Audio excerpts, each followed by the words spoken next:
Hi, and welcome to AYP's final webinar edition of this year, the HR Clinic. I am Ruth, your facilitator for today. Today's webinar is designed to cater to all your most burning HR questions regarding general human resources, taxes, PEO, and payroll. Before we move on to today's presentation, I would like to clear up some housekeeping issues quickly. As a matter of introduction, this webinar series has been prepared by AYP Group, a HR tech and services company with its headquarters in Singapore. We are well positioned with a regional presence that continues to grow in the ASEAN region, particularly across Malaysia, Thailand, Indonesia, Philippines, Vietnam, and Hong Kong. Moving on as a disclaimer, this webinar series is intended to share with our audience some basic knowledge on HR matters and to clear up any doubts that they may have. You may also contact AYP Group directly if you are looking for more in-depth information or tailored advice for your needs. Please use the Q&A feature at any time during the webinar to ask your questions and like the questions you want to hear the answers to, so that the most popular ones appear at the top. Recordings of the webinar will be made available after the session is over, and as always, if anyone is experiencing any technical difficulties, please do drop us a note via the chat function. So our final webinar for this year has been prepared by none other than both our General Manager and Assistant Director, Jolin and Leticia. So can you guys introduce yourselves? Thanks, Ru. Hi everyone, my name is Jolin and I'm the General Manager of AYP Group. Hi, Leticia here. I'm the Assistant Director of AYP Group, managing the customer experience team. Okay, thank you. So in preparation for this webinar, we have actually asked a few groups of HR professionals what some of the common issues are regarding their HR. And we've also compiled these questions. We are going to start with general company settings. So the first one is one that's been quite widely discussed because of the pandemic, and that is, what are the pros and cons of working from home? Working from home, right, usually has been something so popularly discussed, during this period, especially, right, since like the pandemic. So if you think about like 2 to 3 years ago, nobody would imagine that one day companies would be so willing to kind of like accept this kind of working from home arrangement for their employee. But of course, obviously during the pandemic, right, I think most of the companies really had no choice. Yeah. So on this note, working from home, right, I think of course there's a few pros and cons, to it, and maybe I will touch on the pros first. So I think many of our employee, for our internal company as well as our contractor has really commented that working from home has really given them a lot of flexibility in terms of how they spend their time at work. So if let's say they can actually wake up earlier to kind of like finish their work and then take some rest throughout the day, that's possible for them. And I guess studies has really also shared that working from home really improve the employee productivity a little. Yeah, and of course, for many countries, especially in Southeast Asia, it's really, does, increase productivity because it really saves a lot of traveling time. Because for example, Philippines, Indonesia, the journey is crazy. So, the time that employees spend on the road, right, is actually 1 to 2 hours. Yeah, every start of the day and every end of the day. Yeah, so with this working from home, they can actually spend this 1 to 2 hours, maybe total 4 hours every day traveling to kind of like do some work. So that's where it becomes a lot more productive. But I think the cons of this, right, is really about employee communication. Yeah, and also the engagement between employer and employee. Because last time, right, when we always do team discussion and everything, it gets a lot more interesting and engaging, and also it really helps to build relationship between colleagues and employers with employee. But whereas for now, right, things have to be virtually discussed and things like that. So of course, we will not have that kind of like engaging communication going on. Yeah, but also at the same time, I think a lot of challenges for employer is that how do they maintain that kind of culture in their workplace, when working from home. Okay, and for Letty, does it affect the way contractors work? Not really, because for contractor itself, they are quite familiar working from home. We do really have a work place probably they move around a lot meeting clients, so it's quite common for them. But in fact, I guess the safety is most important. So for our duties, we definitely want to update them regularly on what are the local regulations. And like what Jolin mentioned about communication, I guess they can actually tap on some platforms that is very, very popular use recently. Okay, so with that, we'll move on to the next question. You know how at the end of the year, most people are taking their leave to go on holiday, but unfortunately, that's not something we can do this year. So that's also sparked some debate on what should happen to annual leave. Should it be brought forward to next year? Or, I think interesting question. Honestly, even our internal employee contractors, many people has really asked, this kind of question, right? When it's like approaching the end of the year, then we are going to like, the next year of 2021. But I think, first of all, right, you have to really see, what's written in your company handbook. And also, of course, if let's say if ever your country, the country that you're operating in, has such a lot of leave bring forward. Yeah, so this is the first two places to kind of like refer to when it comes to leave bring forward policy. You can always bring forward more, but you cannot bring forward less than whatever is already written, in your policy. That's for sure. So in cases whereby you want to consider to bring forward more, it's possible to kind of like share the employee that, oh, okay, it's valid within how long in the next year, or maybe in which period you can take leave, things like that. Align your expectations with your employees. But also at the same time, right, if let's say you feel like you don't want to kind of like complicate the process, and then you do not want to kind of like bring the leave forward, then you can always kind of like implement a policy called maybe a company shutdown. Then every employee will actually take clear their leave towards the end of the year to kind of like take the proper rest. But honestly, it really depends on how your operation is going, because of course for many companies, right, they will not be able to kind of like do a shutdown, because maybe they have more of like 24-hour support. Yeah, so it really depends. okay, so we'll move on to the next question. How do you determine a job's classification? Job classification. I think there's a three types, right? Full time, part time, and also contractor. Yeah, but I think the better person to answer would be Leticia. Okay, so I guess we have to look at the job description, the salary, and also the experience wise. And it will come into three different ones, which is junior, mid, and senior level. Okay. Alright, with that, we'll move on to a bit of a more serious question. So, what would you like recommend for disciplinary action? How do you implement it? Wow. I mean, we are approaching Christmas and all, so Yeah. it's like it's a really heavy thing to talk about. Yeah, but of course, since the question, I'll answer it anyway. Disciplinary action, right? Number one. Uh, Also, again, two things you have to refer to when it comes to disciplinary action.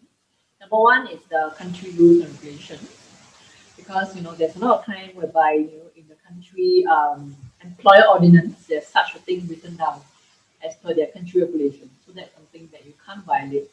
And number two is what is standard that's written in your company handbook.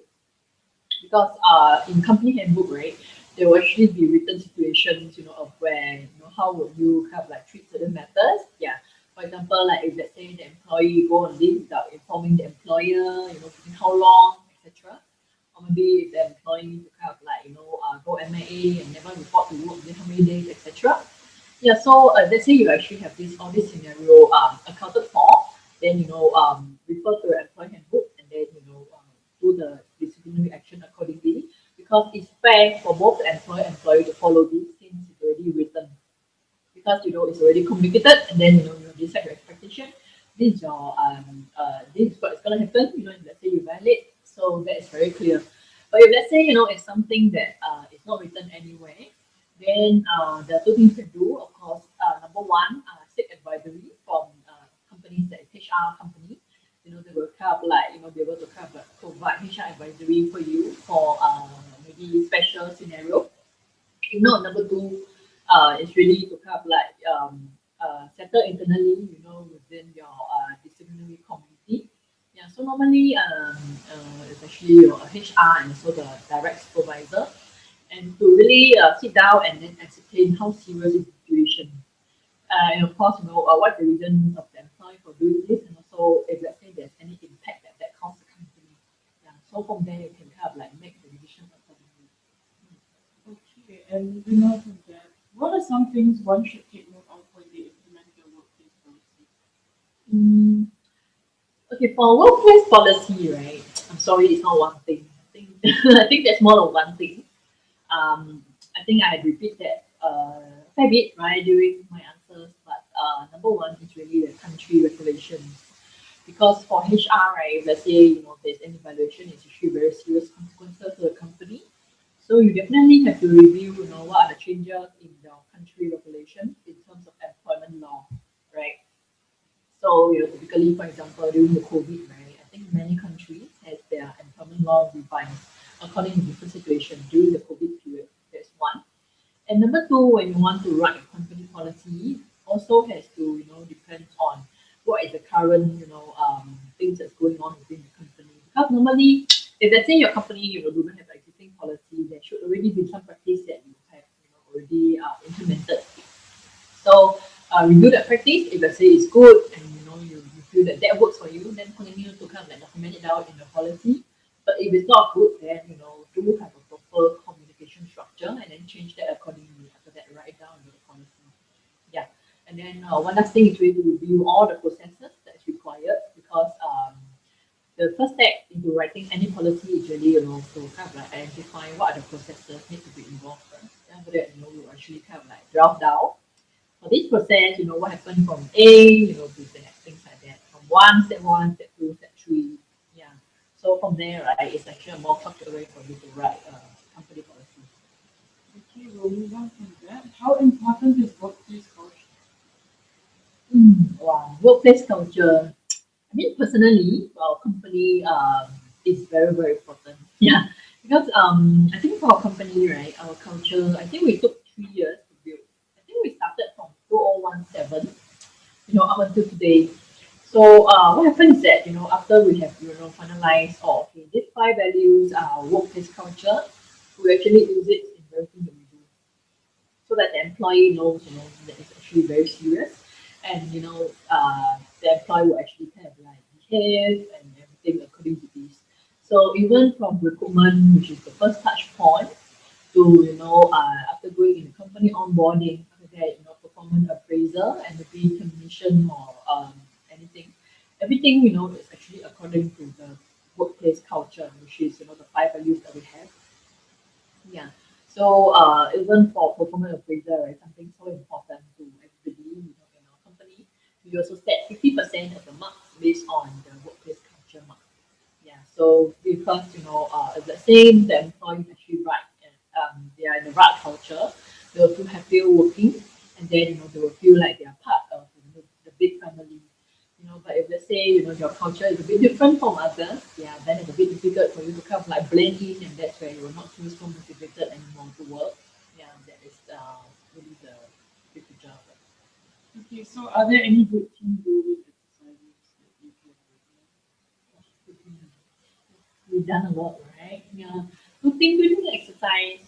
Okay, personally, right? I mean, if I say you ask me pre-COVID, I really do have a lot, a really long list because, okay, for our company, I think we make it a point to organize dinner or maybe at least lunch every quarter for the employees to kind of like get together and to understand one another and to have that chit chat time because out of work, right, maybe they are more, they are like their family commitment and things like that, so it's a bit more difficult.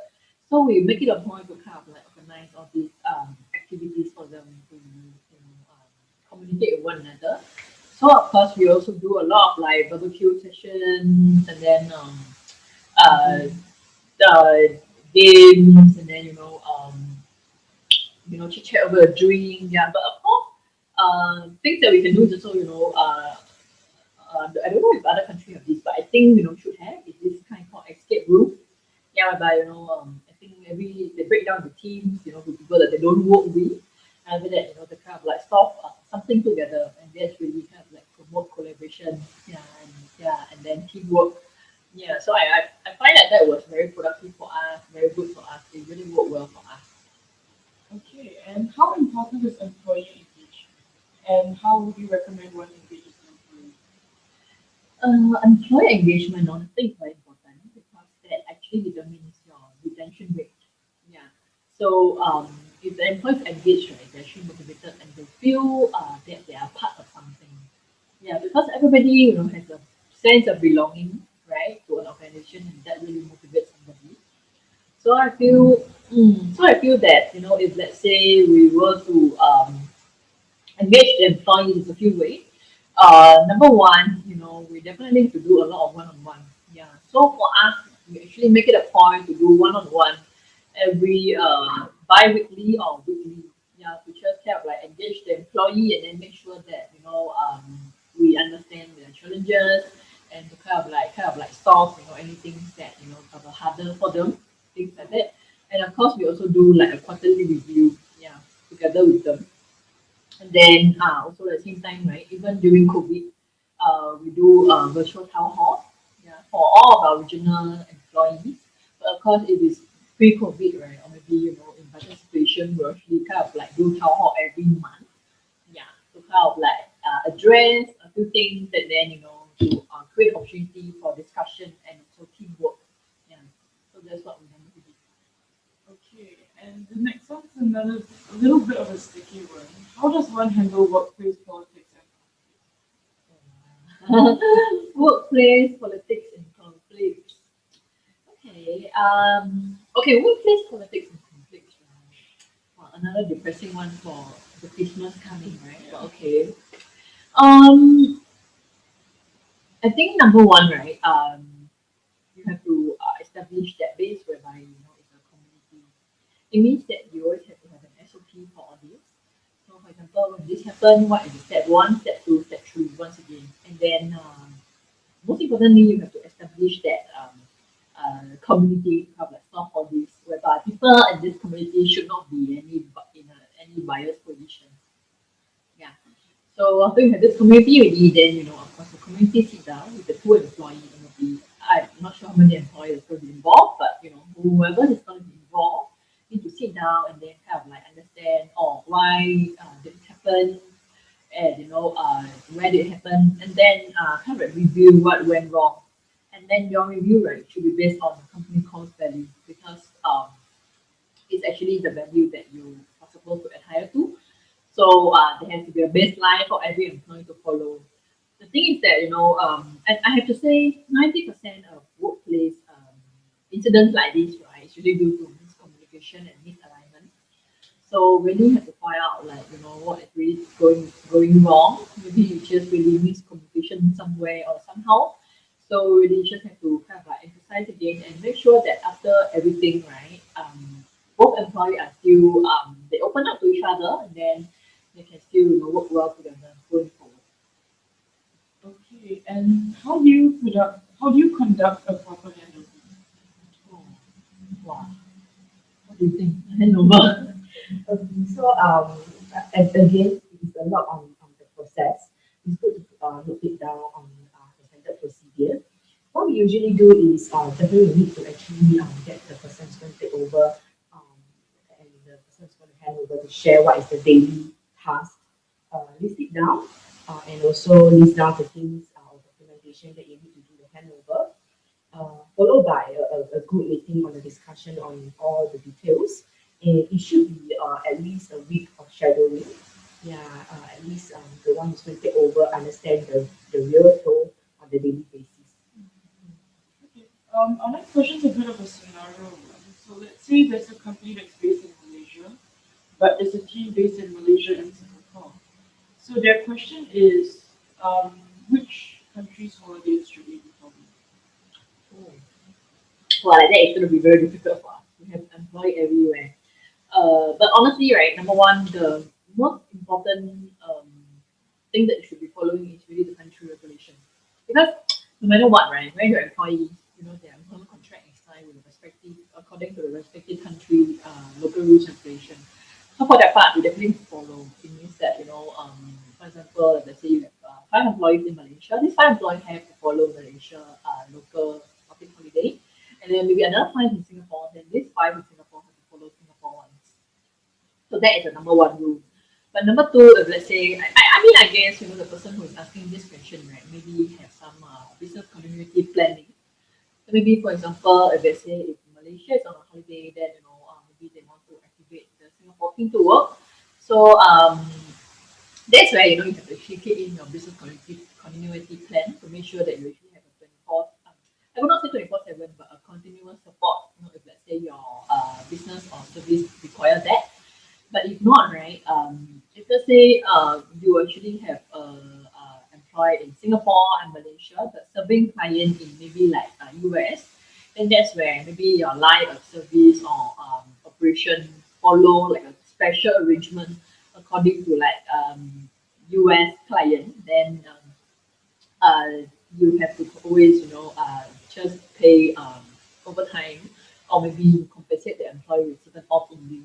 Yeah, because it's so not right to actually make them follow the US calendar as well. Okay, so we'll move on to our next segment, which is the digitalization of HR functions. Mm.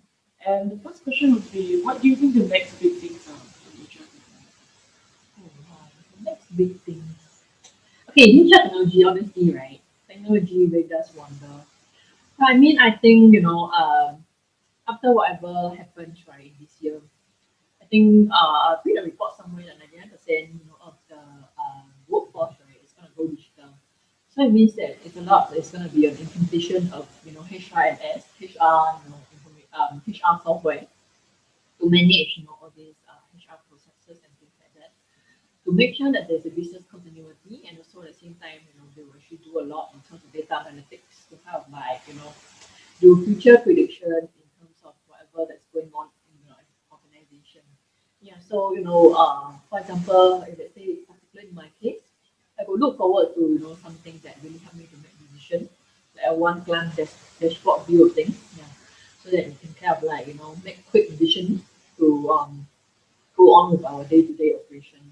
Yeah, so that is one of the things also. But I think another one for HR would really also be like AI and things like that. Yeah, so really a lot fully on technology.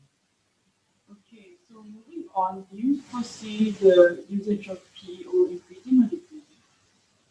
I think Alicia would say increase definitely. Yes, yes, actually see an increase, especially in Philippines and Indonesia. So I guess a lot of investors want to go in, but at this moment, it's more advisable to hire locally. So they definitely need the PEO services to kickstart this whole thing, and definitely cost is a concern.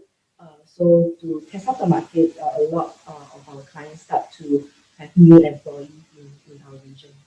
Mm. I mean, it's about having high speed entry into Southeast Asia. I mean, that's the topic of our previous webinar. Please watch. Yeah, but I think with PO, right, honestly, we really foresee the tremendous growth because I think we did a lot of analysis also on market size, market share, and everything, and there's really huge potential for it. So I mean, typically, with how the situation is, as what Leticia say, borders are still not opening.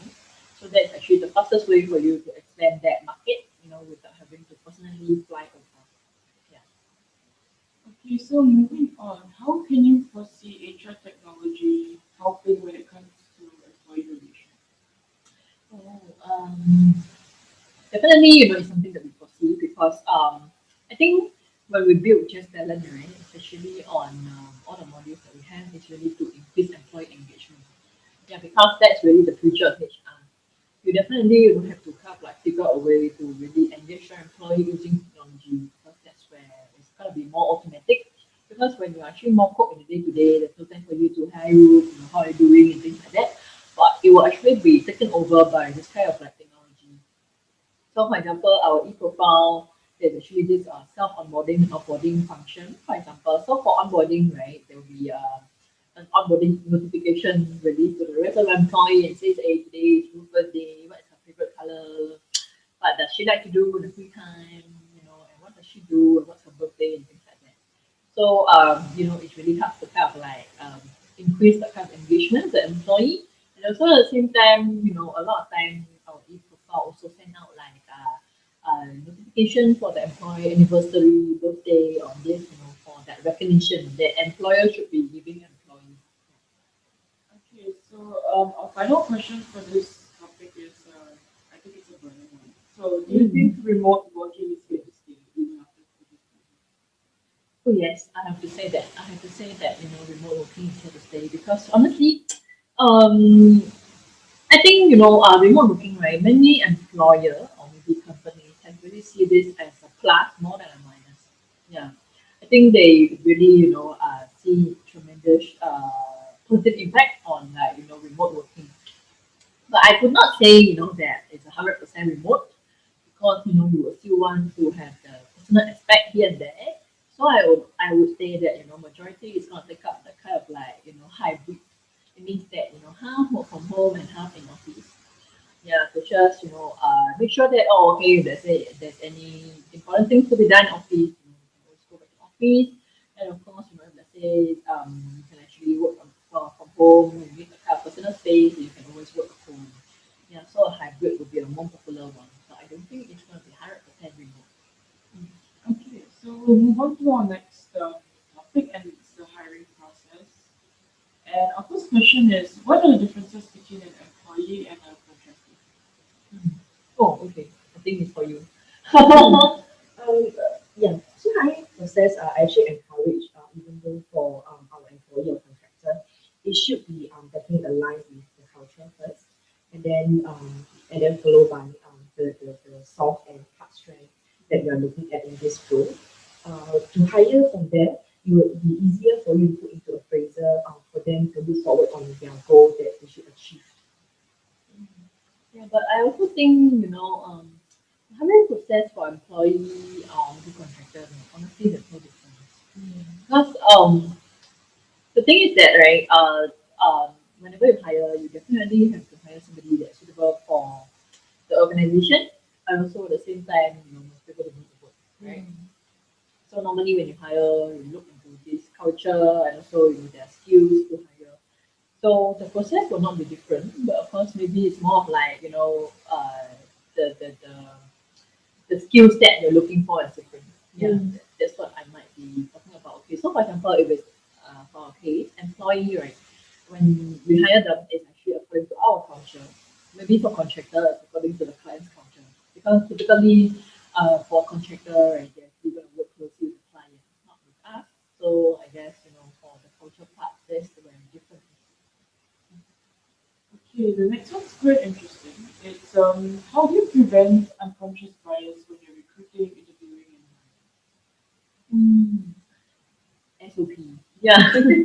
I mean, honestly, right, we always need to kind of like establish, a standard baseline for us. So honestly, that is why we also hire based on culture because that's where the small biases come in. Because the thing is that we don't really ask for age, qualification, experience, nothing. We just need you to fit a culture. So that's where our baseline is. Yeah. So it's also makes hiring a lot more interesting because you are only looking for people that would be part of your culture. Yeah. So rather than kind of like look into like experience and then age and things like that, it's gonna be never ending, right? So culture is really something that we would recommend you to look at. Yeah. At the first step, of any hiring. okay, and what do you think companies are looking out for in candidates? What companies are looking out for in candidates? I think right now, right, since it's like a new age, I think it's really I mean in personality wise, let me share that first. It's really the commitment, the drive, the hungriness to achieve. Yeah, I mean, no matter how many years that pass by, right, this would still be number one things that really interest the employee because that's where you actually have the determination to work hard and excel. Yeah. I mean, like those people would not just do the bare minimum, right? So that's for the personality wise. But I think in terms of skill set wise, let's say this question is and I don't know if this audience means like what is the skill set that they're looking for. Maybe I will just also cover that. I think a lot to do with technology. It means that information technology, digital marketing, and then a lot of things that will do with data analytics. This will actually be really the future. any employer. Okay, so promoting internally versus hiring externally, which is better? Okay. Um, no, none of my employees watching this, right? Yeah, just kidding.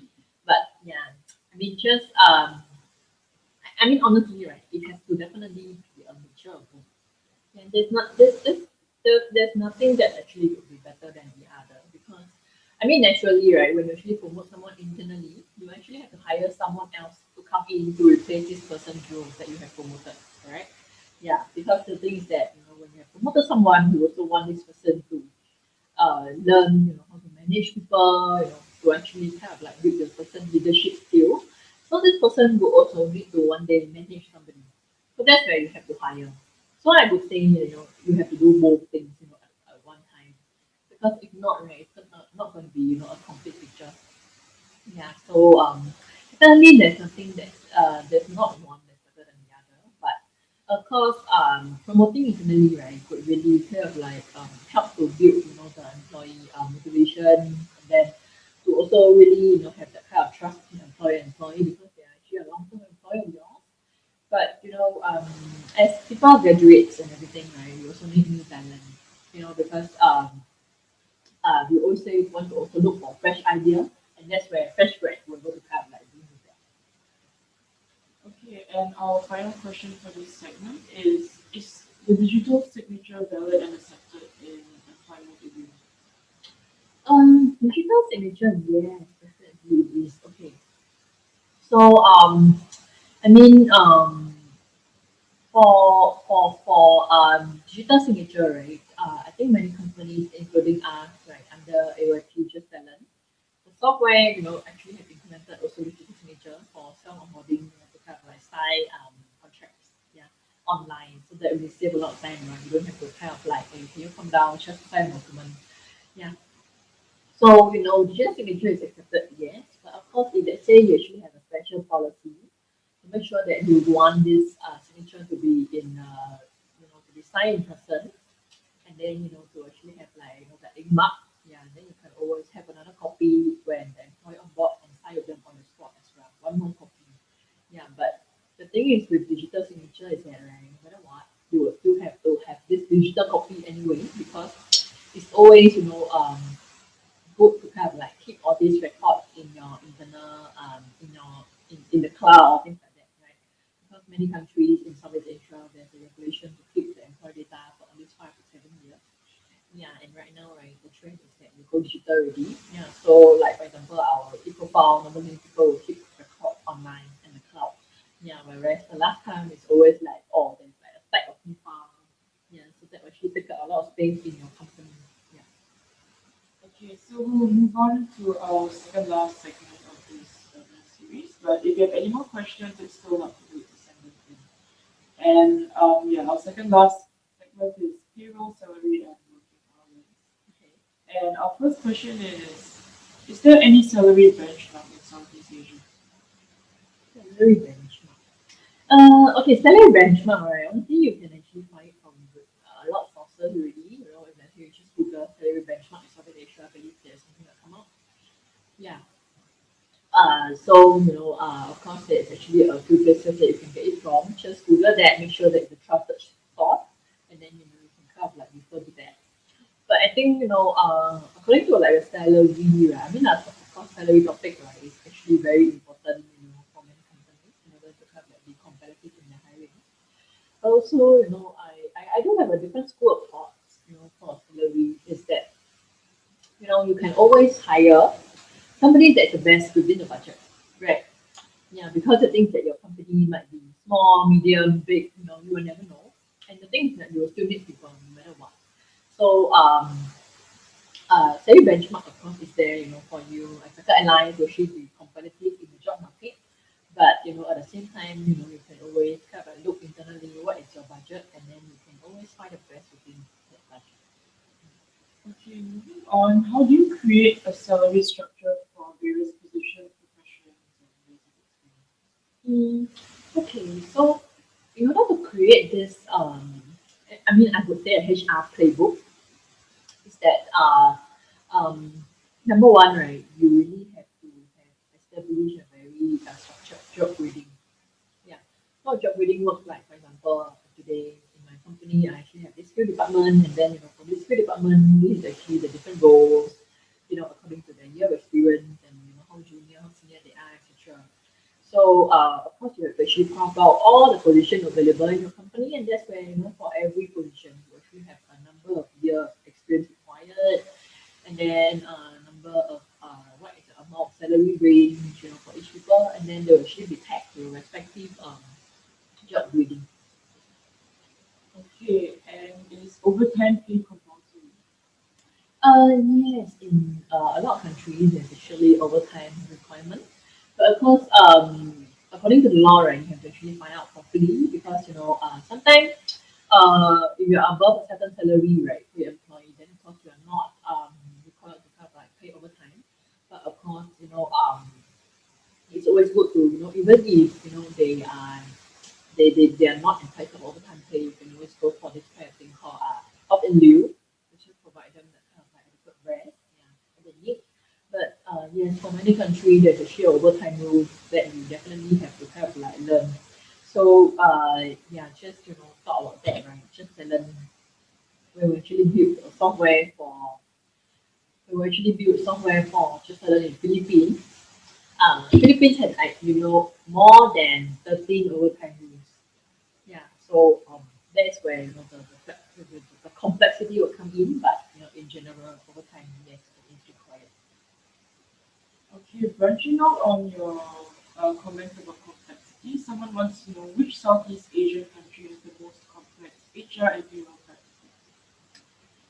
Wow, which one? Which one? I have to say, Philippines and Indonesia was on par, right? Yeah, what do you think? Which one? From what I look at you, the first one is actually Malaysia. Oh, is Yeah, it? yeah, it's quite surprising. Oh, okay. It's quite I complex as thought, well. yeah, I thought Malaysia was not as complex as the other two. Philippines and Indonesia. But I mean, I think the reason why is because for us, right, we have developed the software already. So that's why, it becomes quite easy for us to kind of like just plug in the number and I'll just select and then just run the number. So honestly, we don't really have like a very accurate gauge on what is which one is more difficult or which one is not because technology does wonders. Yeah, so you just have to put in the data and then click and run the payroll and then ta-da, it's done. So it's a bit hard. Okay, so we'll move on to our final segment for this webinar, and that is employee training and benefits. And our first question is, what are some basic employee benefits that employers should be taking note A basic employee benefit has to be based on the country rules and regulation, that's for sure. So for every country, right, that you hire your employee at, there's always a standard, minimum amount, for example, annual leave, hospitalization, sick leave, maternity, paternity, etc. So always have to look out for all these, standard rules and regulation, and just have to follow accordingly. Similarly, you can always give more, but not less than what is required by law. of? Okay, and what's the difference between retirement benefits and separation pay? Oh, retirement benefit and separation pay is completely different. Okay, retirement benefits, right, are actually more of an additional benefits, right, that is given to an employee. So normally in the employment contract, you will write like, okay, when you reach a certain age, this will actually be your retirement benefit. And of course, this person will actually have a continuous employment with the employer. But separation pay, right, will actually be more of a termination or severance payment, severance package. It means that, under whichever circumstances, if the company is not doing well, maybe the employee, decides to leave, or, the employee performance is not up to standards, and then, the company would decide to kind of like give a severance package. So that's where, you have to let somebody go. Yeah. So, in totality, like, it's two different scenarios. So that's why it's so very different.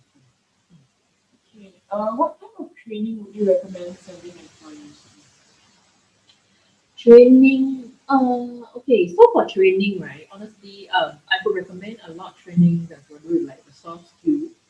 So I think we send employees to a lot of like decision making workshop, and also at the same time, I think what is the one that you recently go to?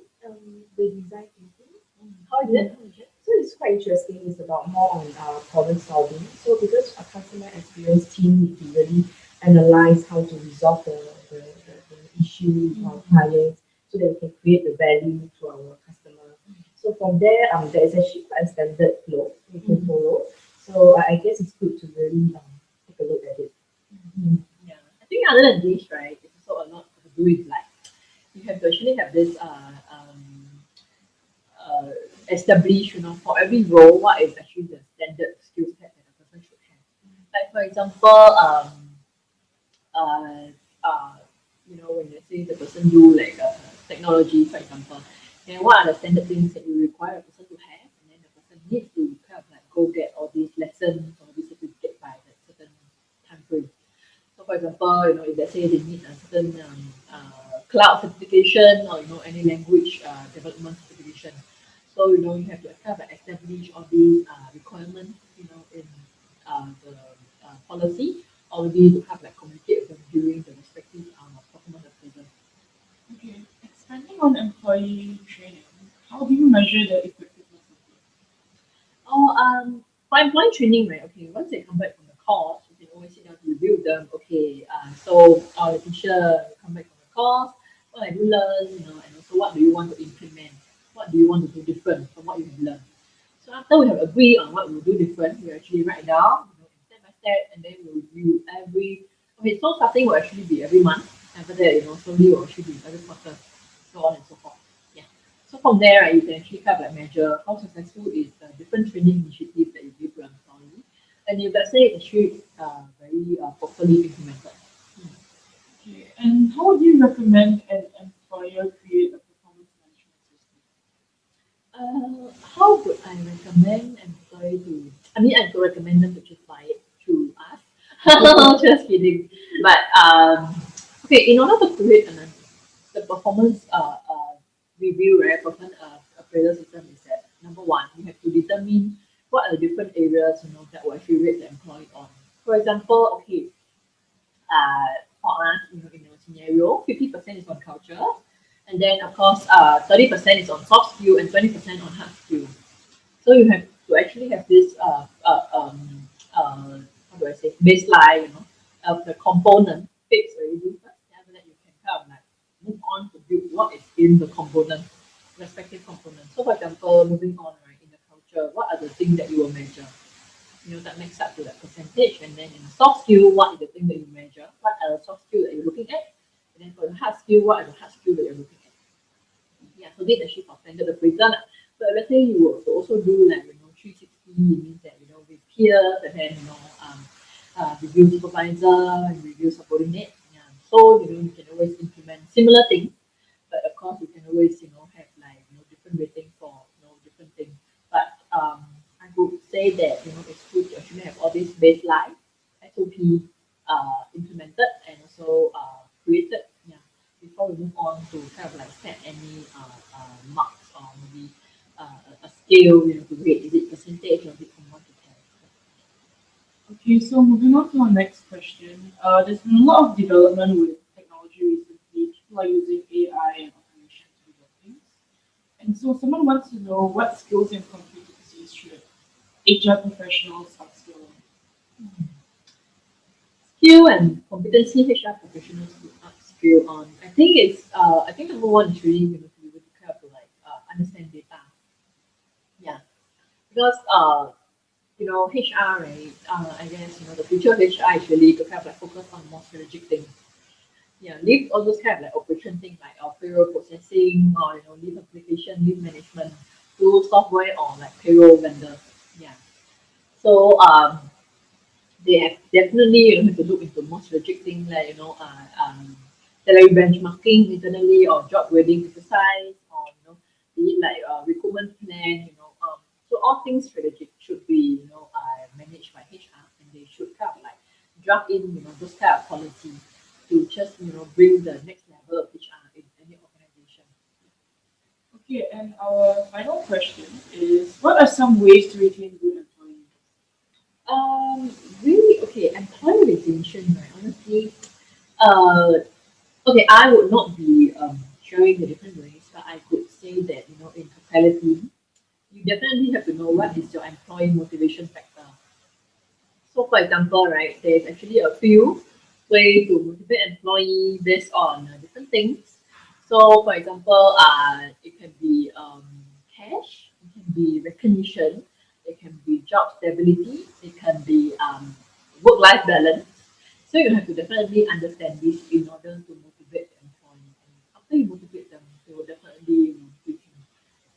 Okay, so that's all the time we have today. Thank you to Jolin and Leticia for your time. And with that, we have come to the end of our final webinar for this year. We are thankful for the opportunity to share our knowledge with you, and we hope that you have gained something from our insights.